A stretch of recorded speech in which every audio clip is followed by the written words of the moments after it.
Confirmation then of the top 10 players through to the next round. The USA's BRIAN VOSS just pipped England's Rob Thirlby to join Matt Miller, Sam Rose, Cherise Denham, Raymond and Richard Thies, Belgium's Jean-Marc Semaine, and the top 3 of Ainge, Olsebroek and Ivory. Those top 10 bowlers head into the final round 2 of qualification with the 6 players already through from Saturday's squads. John Wells, Paul Stott, Melocando, Adam Purnell, Lizanne Breeshotten and James Tidd. We'll have news from that round in just a moment. Before that though, it's time to hear from another legend of the game. Bowling journalist and commentator Keith Hale, whose 50 years in the sport were recognised this year during the Weber Cup. Here's Keith. Jack of all trades and master of none, but at the moment I'm international editor of Bowlers Journal International. It's a magazine that goes way back, and we're looking to celebrate our 100th anniversary in November in a couple of years' time, November 2013. So it's the oldest sports magazine in the world. On the Saturday evening of the Weber Cup, they invited me to come down to the stage, and then John McDonald, in his own inimitable style, made this presentation to me over this to mark my 50 years. It was a nice honour, and it was a very nice gesture. Over the 50 years, pardon the pun, but it's a completely different ballgame. The whole chemistry of bowling is changing time after time after time. Every year there's a big change somewhere. A lot of these people bowling in this tournament today I knew as little kids bowling in the YBCs around the country. So many friends in bowling that it's when I come to a bowling tournament, it's like coming home. Time to get back to the action now, and in final round 2 there were some tense arms out on the lanes. 16 bowlers involved once again, with only 10 to progress into the last round to join the top 6 seeds to bowl for a place in the TV final. England international Matt Miller started this round with a very disappointing 185, but recovered well to shoot 244, 248 and 212 in the remaining 3 games. His combined total of 889 good enough for third, just ahead of John Wells, who bowled a maximum 300 earlier in the tournament to stay in the picture. Miller was through. Last year's TV finalist NICKI AINGE was at it again with some solid bowling and games of 220, 234, 221 and 199, which combined with that 32-pin bonus over those 4 games gave NICKI second place in the round with a total pinfall of 906. And using that desire to win and those invaluable 30 years of experience, it was American BRIAN VOSS that made the biggest impact in final round 2, bowling 228, 248, 235 and 225 for a total of 936 to top the leaderboard. You just can't keep a good man down. Here's Brian again. Brian, congratulations, winner of round 2. How was it? Well, it's fun. It's fun. You know, each time you bowl a block, you kind of learn a little bit about the lanes, how to score a little bit better, and starting to get a real nice feel. But I tell you what, I'm throwing about as hard as I can. I'm a little tuckered out, but yeah, we'll get it done.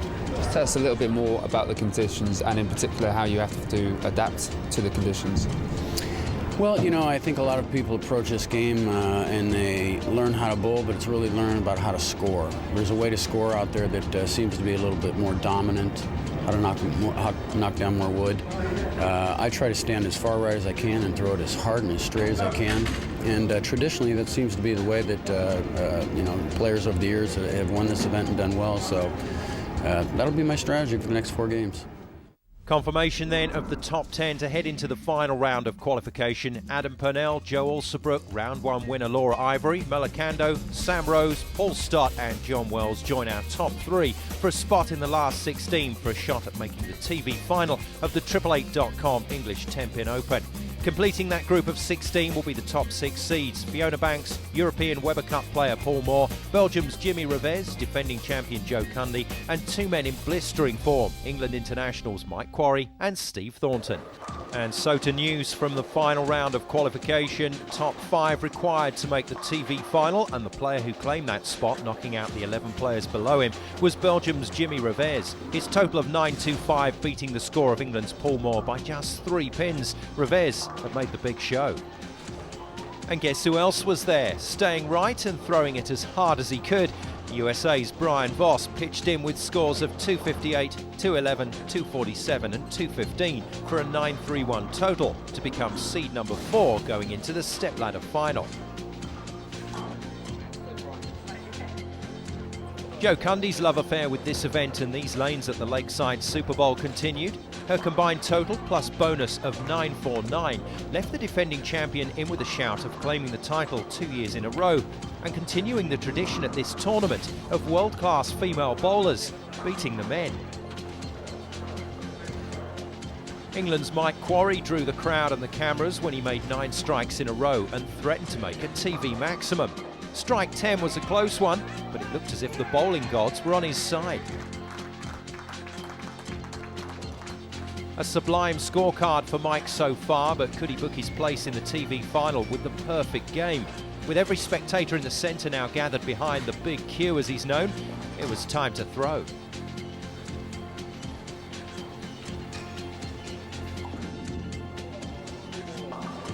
It wasn't to be though, and a 286 in that game combined with games of 236, 222 and 214 produced an impressive total of 958 to put Mike into the final, seeded 2.